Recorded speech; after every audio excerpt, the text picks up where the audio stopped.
Poznáš to, keď tvoj partner niečo povie alebo urobí, teba to úplne vyvedie z miery. Napríklad zmeškáva svoju večeru alebo na niečo dôležité zabudne bez vysvetlenia, alebo sa zdá, že ťa ignoruje, keď sa snažíš o nejaký dôležitý rozhovor.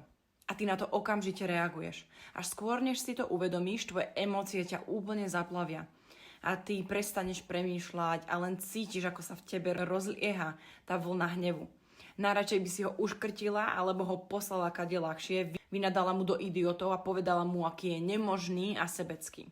No a tieto momenty práve poukazujú na to, že ty si emocionálne triggerovaná.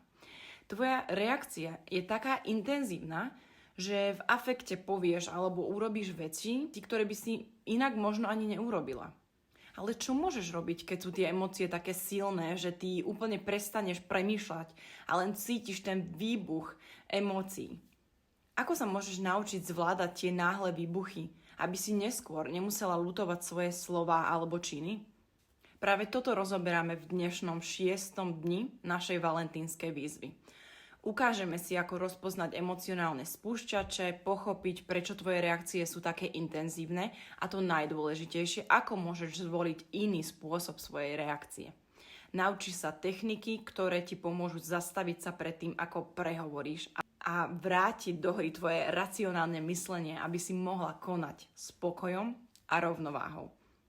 Chceš sa naučiť ako na to? Tak sa pridaj do našej výzvy, kde nájdeš cestu k emocionálnej rozvahe a k zdravším vzťahom.